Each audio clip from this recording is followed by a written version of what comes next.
नमस्कार, knocking-news.com में आपका स्वागत है। मैं हूं गिरिजेश वशिष्ठ। क्या अब अगले 50 साल में अपना कब्जा करने के आरएसएस के अभियान में भारतीय जनता पार्टी ने एक कदम आगे बढ़ा दिया है? क्या अब इस देश के सारे इंस्टीट्यूशंस को कब्जा करने के बाद जुडिशरी पर कब्जा करने का अभियान शुरू हो गया है? हालांकि ये आशंका मैंने पहले दिन बताई थी आपको, जब जस्टिस यशवंत वर्मा वाला मामला आया था, याद कीजिए। उसी दिन मैंने आपसे ये साफ कहा था कि ये पूरा का पूरा मसला है, इसको उतना ज़्यादा भ्रष्टाचार का मामला देखने के बजाय इस नज़र से भी देखना चाहिए कि ये कहीं जुडिशरी को मलाइन करने, उसकी साख को गिराने और उस पर कब्जा करने का खेल तो नहीं है। अब धीरे धीरे सारे रंग सामने आ रहे हैं, हालात सामने आते जा रहे हैं। अगर एक जज दिल्ली हाई कोर्ट का करप्ट पाया गया है और उसको दिल्ली से दूर किया जा रहा है ताकि वो जांच में हस्तक्षेप ना कर सके, वो यहाँ ना रहे, तो कम से कम वो अधिकारियों के ऊपर किसी प्रकार का दबाव नहीं रहेगा। दिल्ली पुलिस भी ये सोचेगी कि भैया दिल्ली हाई कोर्ट में ही हमारा मामला जाना है, कल के दिन मुसीबत पड़े तो हम जज साहब को सेट करके रखें, तो क्यों ना उनको वहाँ से हटा दिया जाए। इसलिए उनको इलाहाबाद भेज दिया गया, जैसी जानकारी आई। हालांकि सुप्रीम कोर्ट ने कहा कि तबादले से उनके जाने का कोई लेना देना नहीं है, लेकिन इसके साथ ही जो मैंने कहा था उस डायरेक्शन में काम होना शुरू हो गया।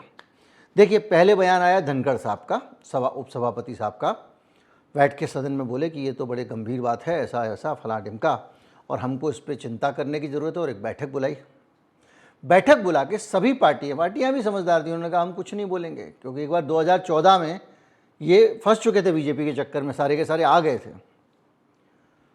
तो उन्होंने वही कहा कि इसको वापस से जो एक राष्ट्रीय आयोग बन रहा था, जो जजेस वगैरह होते हैं ना, उनकी नियुक्ति को लेकर, नेशनल जुडिशियल अपॉइंटमेंट कमीशन, 2014 में मोदी जी ने उसको बनाने का प्रस्ताव लाए थे।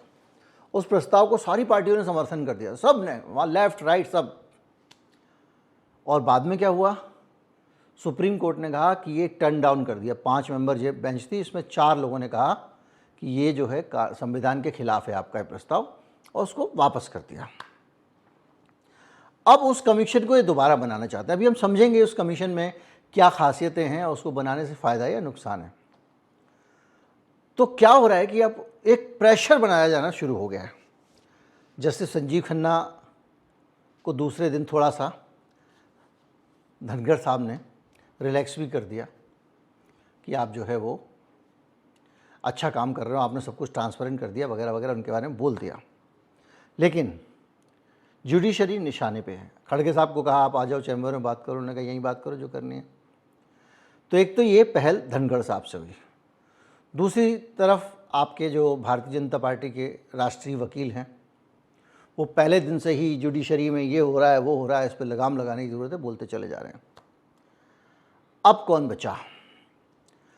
अब जस्टिस तुषार मेहता ने भी उसी बारे में एक बयान दे दिया था, और उन्होंने भी ये कहा कि साहब ये जो बहुत ज़्यादा हो रहा है जुडिशरी का, ये उस पर लगाम होनी चाहिए। अब एक चीज़ नई हुई है, भारतीय जनता पार्टी के जितने जितने राज्यों में अपनी पकड़ है वहाँ की बार काउंसिल पे, वो सारे के सारे बार काउंसिल के पदाधिकारी दिल्ली आ गए हैं। अब आप सोचिए, सुप्रीम कोर्ट की घेराबंदी हो रही है और ये सब कुछ कहाँ हो रहा है? पब्लिक में हो रहा है। पब्लिक में क्यों हो रहा है? ताकि सुप्रीम कोर्ट और न्यायपालिका के ऊपर आप कड़ा सवाल उठाओ कि भाई ये लोग तो गड़बड़ हैं। और पहले ही आप सोशल मीडिया पे एक माहौल बना हुआ है कि भाई ये जो जज लोग खुद ही तबादला कर लेते हैं, अपने बच्चों का ही चुनाव कर लेते हैं, तमाम सारी चीज़ें लेके अलग अलग तरह की बातें। उसके बीच में ये आ गए। कर्नाटक हाई कोर्ट हो गया, Allahabad high court, Lucknow high court, Gujarat high court, Jabalpur high court Madhya Pradesh का, इन सब की बार एसोसिएशन दिल्ली में जमा है। उनके साथ काम कर रहा है, बात कर रहा है विधि मंत्रालय। यानी सुप्रीम कोर्ट पे एक प्रेशर है जस्टिस संजीव खन्ना पे कि भाई साहब आप कुछ करो। और एक साख जो है वो न्यायपालिका की जनता की नज़र में गिराने का काम चल रहा है। मीडिया पहले दिन से ही आप देख रहे हो दनादन दनादन कवरेज किया जा रहा है मीडिया में, और वो मीडिया उसको अलग से समेटे हुए, और सबका फोकस इसी बात पे है कि जुडिशरी उनका जस्टिस वर्मा से मतलब नहीं है, उनको पूरी ओवरऑल जुडिशरी जो है उस पर अटैक करना है, क्योंकि उनको लगता है कि अगर एक बार न्यायपालिका की साख गिर गई तो मोदी जी निर्बाध रूप से शासन कर पाएंगे। इसके पीछे बहुत सारे लोग कोऑर्डिनेट कर रहे हैं, कई लोगों के नाम आ रहे हैं पार्टी के अंदर से। अमित शाह का भी कहीं कहीं बताया जा रहा है कि उनकी भूमिका है। अमित शाह की भूमिका कहाँ है इसको समझते हैं। देखिए, एक तरफ सारी घेराबंदी हो रही है, जस्टिस ओका है सुप्रीम कोर्ट ने, उसने भी कह दिया कि सुप्रीम कोर्ट की, उनका कहना ये कि न्यायपालिका को इस गलतफहमी में नहीं रहना चाहिए कि जनता को न्याय प्रणाली पे देश की भरोसा है, और अगर वो ऐसा भरोसा कर लेंगे तो फिर बदलेंगे कैसे। ठीक है, अब सबसे बड़ा रोल दिल्ली पुलिस का है। मैंने आपको पहले भी बोला था, पूरा वीडियो बनाया था कि इस जांच को जानबूझकर हल्का किया जा रहा है। पता नहीं क्यों उस वीडियो में बहुत उतना रिस्पांस नहीं आया। अगर कहीं पे मैंने जो बताया था एग्जैक्टली वही हुआ, आग लग रही है, उस जगह की सफाई हो गई, धुलाई हो गई, मलबा हट गया, सब हट गया, उसके बाद तुम उस रूम को सील करने जा रहे हो, हाथ में कुछ लगेगा? नहीं लगेगा। दूसरा, सीसीटीवी का फुटेज या उसका जो रिकॉर्डर वो आपने लिया है 27 तारीख को, और घटना है 14 तारीख को, यानी 12-13 दिन तक क्या सीसीटीवी का जो फुटेज है वो उसमें सुरक्षित होगा? ये एक बहुत सामान्य स्थितियां हैं कि जो सीसीटीवी के बॉक्स होते हैं उनकी अपनी कैपेसिटी होती है, कुछ में 10 दिन में ही जो आपकी रिकॉर्डिंग है वो रिसाइकल होती जाती है, किसी में 15 दिन में रिसाइकल होती जाती है। अब पता नहीं वो उस पर्टिकुलर सीसीटीवी में उतनी रिसाइकल हुई होगी या नहीं हुई होगी। जो गवाहों से पूछताछ, बाकी चीज़ों का काम अभी शुरू नहीं हुआ, और सबसे बड़ी बात एफआईआर नहीं हुई है। एफआईआर की एक प्रक्रिया है, जज साहब पे एफआईआर दर्ज करनी है तो सुप्रीम कोर्ट से परमिशन लेनी पड़ेगी। सुप्रीम कोर्ट से परमिशन लेने के लिए दिल्ली पुलिस को अपनी प्राथमिक जांच करने के बाद जब ये लगेगा कि हाँ ये मामला हस्तक्षेप योग्य है, तब वो सुप्रीम कोर्ट से जाके एप्लीकेशन देंगे, और जब एप्लीकेशन देंगे तो सुप्रीम कोर्ट मंजूरी देगा। यानी इतने दिनों में अगर कोई सबूत है इस बात का जो जस्टिस वर्मा कह रहे हैं कि उनके घर के आउट हाउस में वो कभी कभी जाते थे, खुला पड़ा रहता था, दुनिया भर का आना जाना था, स्टाफ वहाँ जाता था, वहीं पे सीआरपीएफ के लोग पहरा देते रहते थे, वो जगह वेल एक्सपोज्ड थी, सीपीडब्ल्यूडी वाले भी वहीं से आते जाते रहते थे, वो एक स्टोर था जहाँ पे फालतू सामान, पुराने गद्दे वद्दे पड़े रहते थे, उस जगह पे नोट जलने की बात कही जा रही है। वो ये भी कह रहे हैं कि जब मैं वहाँ गया था तो कोई जले हुए नोट नहीं मिले थे मुझे, ये कैसे कहाँ से कब आ गए? तो अगर वहाँ पर इतने दिन लगाओगे, सारे सबूत नष्ट कर दोगे या नष्ट हो जाने दोगे, तो फिर क्या होगा? तो ये होगा कि अब संदेह के बादल घिर जाएंगे। अगर कोई सबूत नहीं मिलेगा और जस्टिस वर्मा छूट गए, तब भी आप बाहर ये प्रचार कर सकते हो कि देखो कॉलेजियम का सिस्टम है, सुप्रीम कोर्ट की अपनी मनमानी है, जो चाहे करे, जो चाहे ना करे। देखो जस्टिस वर्मा के केस में साफ साफ बच गया, जबकि दोषी था, क्योंकि दोषी तो आप उसको घोषित कर चुके हो, हर लोग मिलकर घोषित कर चुके हैं। होंगे दोषी, मैं ये नहीं कह रहा हूं कि नहीं होंगे, लेकिन जो चीजें हैं, जो बातें वो कह रहा है, सबूत प्रिजर्व करना पुलिस की प्राथमिक जिम्मेदारी थी। 14 तारीख से लेकर 21 तारीख तक, जब तक टाइम्स ऑफ इंडिया में खबर ना आ गई, दिल्ली पुलिस चुपचाप बैठी हुई थी और मामले को रफा दफा कर रही थी क्या? तो ये सारे सवाल ये हैं कि इनमें कुछ भी हो, कोई दोषी हो नहीं हो, लेकिन जस्टिस वर्मा हमेशा संदेह के घेरे में रहेंगे, और यहाँ जस्टिस वर्मा संदेह के घेरे में रहें ना रहें, उस बहाने से पूरी जुडिशरी को संदेह के घेरे में रखा जाएगा। जैसे कहीं कोई एक लड़का किसी दूसरे धर्म की लड़की से शादी कर लेता है तो उस धर्म के लोगों को, पूरे देश के धर्म के लोगों को संदेह में डाल दिया जाता है, वैसे ही पूरी जुडिशरी को सान दिया जाएगा उसमें, यही तो होगा। तो अब क्या तरीका है, किस तरह से ये चाहते हैं कि इसको काबू किया जाए? ये चाहते हैं कि हमारे पास में ऐसा सिस्टम हो जिससे जज केंद्र सरकार से थर थर कांपे। देखिए, एक कड़वा सच है, हम कभी उसके बारे में बात भी नहीं करते हैं। जैसे आपकी न्यायपालिका है, जैसे जुडिशरी है, वैसे एक कार्यपालिका भी है, एग्जीक्यूटिव भी है। यानी इस देश में जो आईएएस अधिकारी हैं उनका सेटअप भी है। उसमें ये जो अधिकारी हैं इन्होंने भी शपथ ली है कि ये सिर्फ संविधान के अनुसार काम करेंगे और संविधान के अनुसार ही काम करेंगे और कोई भी काम ऐसा नहीं करेंगे जिसकी संविधान इजाज़त नहीं देता। लेकिन क्या हुआ कि इस जुडिशरी का सारा कंट्रोल तबादले बदली के मामले में किसके पास था? केंद्र सरकार के पास था, मिनिस्ट्री ऑफ पर्सनल पे, कार्मिक मंत्रालय पे। तो नतीजा क्या हुआ? मलाईदार पोस्टिंग पे जाना है, जल्दी प्रमोशन पाना है, ये सब किसके हाथ में था? केंद्र सरकार के हाथ में था। ऐसा होने के कारण जो आईएएस अधिकारी था उसको ये समझ में आ गया कि संविधान की शपथ लेके जो वहाँ ट्रेनिंग लेके आता है और देश के आम लोगों के लिए काम करना है की ट्रेनिंग लेके आता है, उसकी जगह इसने सोच लिया 1% आबादी के लिए काम करेंगे और 1% पावरफुल लोगों की आरती उतारेंगे। जो सरकार बोलेगी वो बोलेंगे। वो एक पुलिस अधिकारी रोज़ कुछ बयान, ईद के उस पर बुलाते हो तो गुजिया भी खानी पड़ेगी। किसने मना किया भाई गुजिया खाने में जाओ तो लेके, लेकिन उसने एक सेंसेशन डाल दिया। क्यों डाल दिया? उसको पता है कि मुख्यमंत्री भी मेरा समर्थन कर चुके हैं। इसी तरह से जुडिशरी जो है 4-4, 5-5, 6-6 एक्सटेंशन। क्यों? क्योंकि उन लोगों को, वो लोग उनके अपने आदमी हो गए हैं। मोदी जी गुजरात से आते हैं तो गुजरात के बहुत सारे ब्यूरोक्रेट्स को लेके आते हैं, उनको यहाँ पे अलग अलग जगह रखा जाता है। क्यों? इसलिए क्योंकि जुडिशरी का कंट्रोल केंद्र के हाथ में है और जुडिशरी का कंट्रोल विधायिका के हाथ में है। और जब विधायिका के हाथ में होगा तो फिर वो इंडिपेंडेंट काम करेंगे क्या? वो अपने मलाईदार पोस्टिंग, ये वो फला ढिमका में ही लगे रह जाएंगे ना। अब आप इसको देखो जुडिशरी के ऊपर, जुडिशरी के ट्रांसफर पोस्टिंग और एक्सटेंशन सरकार के हाथ में नहीं है, उनका अपना मैकेनिज्म है। लोकतांत्रिक है नहीं है अलग बात है।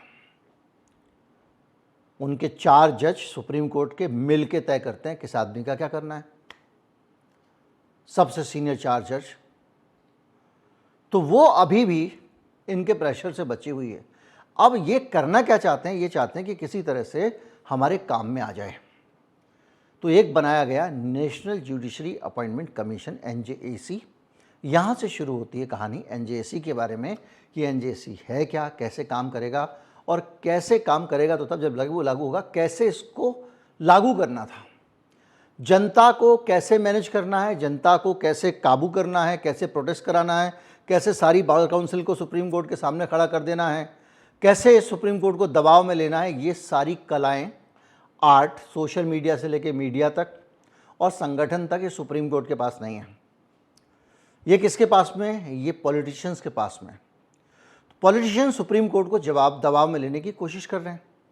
आप अगर इस बात को देखिए कि नेशनल जुडिशरी कमीशन जो है जब वो बनेगा तो उसका स्ट्रक्चर क्या होगा, इसको समझिए, उससे आपको आइडिया लगेगा कि कैसे केंद्र सरकार का एक्सेस आएगा। अगर आप उसका ढांचा देखेंगे तो आपको एक नज़र में लगेगा हाँ इसमें दिक्कत क्या है। जैसे कि चीफ जस्टिस को उसका अध्यक्ष बनाया गया है, चीफ जस्टिस को अध्यक्ष बनाया गया, यानी वो जुडिशियल कमीशन जो होगा उसमें जो वोटिंग होगी उसमें ऑब्वियसली वोटिंग राइट अध्यक्ष का जब होता है जब स्प्लिट वर्डिक्ट हो, अदरवाइज वो एक तरफ बैठेगा, पहली चीज़। दूसरा, सुप्रीम कोर्ट के 2 सबसे सीनियर जज, यानी 3 लोग हो गए, चीफ जस्टिस और 2 सबसे सीनियर जज सुप्रीम कोर्ट के। ये 3 लोग तो जुडिशरी से आएंगे। इसके अलावा क्या होगा, केंद्रीय कानून मंत्री को उसका एक मेंबर बना दिया जाएगा जुडिशियल अपॉइंटमेंट कमीशन का, यानी जो जज रखे जाएंगे उसके काम में एक तो कानून मंत्री रहेगा उस कमेटी में, इसके साथ साथ 2 प्रख्यात व्यक्ति अब वो दो प्रख्यात व्यक्ति कौन होंगे, इसका फैसला करेगी 3 मेंबर की कमेटी। इस 3 मेंबर की कमेटी में कौन कौन होगा, सुप्रीम कोर्ट का चीफ जस्टिस, एक सरकार का प्रतिनिधि और विपक्ष का नेता, जो चुनाव आयोग के चयन में भी होता है। तो आप सोचिए कि सुप्रीम कोर्ट, चुनाव आयोग के चयन में से इन्होंने सुप्रीम कोर्ट को निकाल दिया है। तो सुप्रीम कोर्ट एक तरफ, जुडिशरी से अकेला सुप्रीम कोर्ट और विधायिका से 2 लोग, सरकार और विपक्ष का नेता। यानी यहाँ पर भी जो ये 2 मेंबर बनाए जाएंगे, इसमें नॉन जुडिशियल लोग होंगे। अगर विपक्ष के नेता को सरकार किसी तरह से सेट कर लेती है या वो आपस में तय कर लेते हैं कि एक आदमी मैं अपना रख लेता हूँ, एक तू अपना रख ले, या मैं आपको वहाँ एडजस्ट कर दूंगा, आप मुझे यहाँ 2 लोग एडजस्ट कर दो, जो नेताओं का रोज का काम है, तो ये जो 2 मेंबर हैं, 2 के मुकाबले 1 सुप्रीम कोर्ट के चीफ जस्टिस को हरा के अपने घुसा लेंगे लोग। तो अब कितने मेंबर हो गए, 3 मेंबर इनके हो गए, 3 उनके हैं। इसके साथ एक सदस्य SC ST कमीशन का होगा, SC ST OBC वगैरह कैटेगरी से होगा। तो अगर आप देखें ये 7 मेंबर का फॉर्मेशन बन रहा है, इसमें जुडिशरी से केवल 3 ही लोग आते हैं। यानी जुडिशरी उतना कॉन्फिडेंट होकर काम कर नहीं पाएगी। और इस बीच में मान लीजिए कि जो 2 जज सुप्रीम कोर्ट के सीनियर मोस्ट होने वाले हैं और तीसरे चीफ जस्टिस होने वाले हैं, उनका कोई आदमी उनको सेट कराना है, तो वो इनके सामने झुकने को मजबूर होंगे। और जब वो इनके सामने झुकेंगे तो ये 2 आदमी अपने भी सेट करेंगे। यानी ये पक्का मान के चलिए, जो सीधे सीधे दिख रहा है कि ये जो कॉलेजियम सिस्टम है, उसके मुकाबले ये जो सिस्टम ला रहे हैं, ये सिस्टम जवाबदेह तो है, डेमोक्रेटिक भी है, लेकिन ये सिस्टम जुडिशरी को इसके कहीं ना कहीं विधायिका के अधीन ला देगा। तो ये खतरा है कि अगर ये सिस्टम लागू हो गया, जिसके लिए ये लोग तुषार मेहता भी हों या आपके जो उप सभापति साहब हैं, जो ये सब लोग जो हैं, ये मिलके जो पूरा माहौल बना रहे हैं, खट्टर साहब जो है वो यही बना रहे हैं कि ये बन जाए। और इसी के लिए उन्होंने बैठक भी की और इसी के लिए ने शुरू से जोर डाला। अब आप सोचिए कि अगर ये हो जाता है तो ये स्थिति बनने वाली है कि इसमें किसी भी तरह से गड़बड़ हो जाएगी। तो जो बेसिक डॉक्ट्रिन है, संविधान की मूल भावना है कि ये तीनों इंडिपेंडेंट होंगे। एक तो इंडिपेंडेंट बचा ही नहीं, अब तो वो तो बिल्कुल जो है यस सर के अलावा कुछ करती नहीं है, ब्यूरोक्रेसी। और आप में से कोई भी इस बात को नहीं मानता कि ब्यूरोक्रेसी जो है वो मोदी जी के आदेश को नहीं मानना चाहिए, ये उसका काम है ना। ब्यूरोक्रेसी मतलब जी सर यस सर ही है। तो अगर ये भी हो गया तो क्या बचेगा। इसीलिए ये बहुत सारी चीज़ें हैं जो बताती हैं कि ये पूरा सिस्टम, और इसमें अब जो है फिर राजनीति भी शुरू हो गई, क्योंकि विपक्ष ये समझ गया है कि भैया ये पहले तो 14 में सोच रहे थे कोई बात नहीं, 4-5 साल में कभी हमारी भी सरकार आएगी, कभी इनकी भी आएगी। अब उनको समझ में आ गया ना, तो पूरा सिस्टम कब्जे में कर लिया, चुनाव आयोग भी इनकी बांसुरी पे डांस करता है, तो अब जो है रिस्क नहीं ले सकते। तो महुआ मोइत्रा का बयान आ गया, उसने वो एग्जैक्टली वही बात कही जो पहले दिन मैंने कही थी कि किस तरह से जो है वो ये फिर से पूरा का पूरा जुडिशरी को कब्जे में लेने का प्लान कर रहे हैं, जो पहले इन्होंने कोशिश की थी, कामयाब हो गई। इसी तरह से याचिकाकर्ता एक मैथ्यू नेदुरप्पा है, नेदुम्पारा, उन्होंने याचिका दायर की कि इस मामले में आप FIR करो। जस्टिस खन्ना को कहना पड़ा कि भाई अब तुम पब्लिकली बयान मत दो, अब तुम्हारा मामला एडमिट हो गया तो सब जुडिस्ड है अब। इसी तरह से जो बहुत सारी चीज़ें हैं वो पूरा एक माहौल बना हुआ है। और इसमें जस्टिस वर्मा के घर में जो आग लगी थी, उस आग में न्यायपालिका की साख को फूंक देने की कोशिश हो रही है। और अब ये साख अगर फूंक जाती है तो लोकतंत्र खत्म हो जाएगा, क्योंकि भारत में लोकतंत्र की एकमात्र आस है, एकमात्र लगाम है, अच्छा काम कर रही है नहीं कर रही है। हम ये नहीं कहेंगे कि वो बहुत अच्छा काम कर रही है जुडिशरी, लेकिन वही एकमात्र है अंकुश, जैसा भी है जंग खाया हुआ है, टेढ़ा है, नुकीला नहीं है, फिर भी वही एक अंकुश बचा हुआ है। वो भी यहाँ से चला गया तो लोकतंत्र चला गया। उम्मीद करता हूँ कि वीडियो आपको अच्छा लगा हो तो ज़्यादा से ज़्यादा लोगों तक पहुँचाए, चैनल को सब्सक्राइब कर लें। नमस्कार, जय हिंद।